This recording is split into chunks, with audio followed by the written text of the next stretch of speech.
Scared money don't make money. You know? We're moving it back to the college really quick here. Billy does it again. The guy, like we've been saying it all month, all week, and I hope to keep saying it. He made another slight power move. Why I call it a good move? I was kind of hesitant on it. He brings in Rob Sale from the New York Giants. I know it doesn't sound exciting when you say it. I wasn't very excited when I said it either.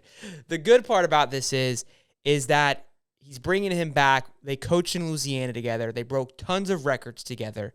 They have a history, which I like, and they have a good history, right? Now, Dan Mullen did this too, so we got to keep that in mind that it's not a set in stone, but I like bringing somebody that you've had. He went to the Giants. He was just the O-line coach in New York, and you made a point. He's coming back, and he's managing both jobs here in Florida. Is that right? Yes, he's the O-line coach and the offensive coordinator. Which is a lot of work. It's a lot of work. It's a lot of work, but look, they have a level of familiarity with them, and like Sales moved around a ton, but he has had success in his offensive coaching career with Billy. So sure. I look, when you're a new coach, and I think a lot of coaches do this, and we can go back and we can talk a little bit more about how maybe this transition happens, but a lot of new coaches going into new situations as a head coach are going to bring guys they know. Now, does that mean that they keep the guys that they know? No, that just means that it helps the transition go a little smoother. Sure. And I think where Dan Mullen got a little bit tripped up is I think he kept too many of the guys that he knew, even though they weren't performing. And I don't know if that's always the case with certain coaches. You just want that transition to go a little bit smoother. And I think that's what Billy's doing here. He's bringing this guy in. Look, Sales moved around a lot. He's been an offensive line coach here for 1 year. He's gone to another place and been, this coach. I mean, look, if you're a hiring manager and you look at this resume, you're like, this guy's never staying anywhere for more than a year. I'm not hiring him. Well, what's going on, dude? In that scenario, I think it's completely normal to move around as much as he has. Sale and Billy have known each other for a long time. They've had success together, and I think that just makes the transition easier. So I don't hate the hire. I don't know if it's going to translate, but I understand the why. You nailed on the head with it's the comfortability, right, and getting everybody on the same page very quickly. I think that's what's huge. What you said with Dan was not good, and we talked about it before shit hit the fan. We kind of saw the writing on the wall. We were very adamant about saying, hey, he's afraid to make a move on somebody he likes, right? With Emory Jones, he once he sells in and buys in, put him on a pip.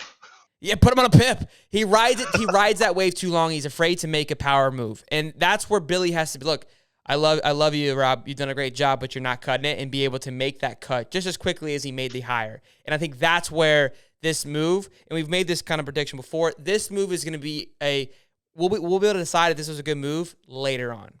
I think for now, we'll break this up in 3 segments. Early move, love it, like you said. Make a quick transition. Get things comfortable. He understands how I operate. That's one less person I have to get used to my system. Phenomenal. The guy knows what he's doing. He's not just oblivious to the situation. He's been an OC for Billy. He can get that ball rolling. If he sees pretty quickly, middle of the season, this guy's not prepared for this type of caliber football, then you got to make a move quick. He got you his position. You're comfortable now. 90% of the people should be understanding what's happening, and he's not transitioning.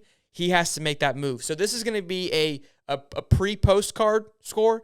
We'll give him a score later on in the year, being Rob and Billy, on how he manages this. I think this is look, we're keeping tally marks here. And so far, so good. But it's again, how is it going to season? Is going to be the key factor here. And to your point, I think we look at that. We look at the moves in all of his coaching, and even with Billy, so Billy and his coaching staff, you can look at them in 3 phases. You can look at them in the early instant impact, which I think has been good so far. You look at them in the middle, which is the season gets started. How is their off-season program transitioning into the season, and then how do they get off the ground? Does everybody seem like they're on the same page? Because you could typically see that in a coaching staff. Like, does everybody know where they're supposed to be? Does everybody know their role? And then you can do a late season with game 8 through whatever. Sure. So I think right now he's doing great. Again, everything looks great until it's time to Right. put your cleats in the ground. So so far so good. He's doing what we want. He's saying the right thing. He's making the right moves. But again, it's all got to be actions. But it's fun to be excited, and that's kind of where we're at right now. So we'll see. Look, this is going to be kind of a TBD, to be decided on how that plays out.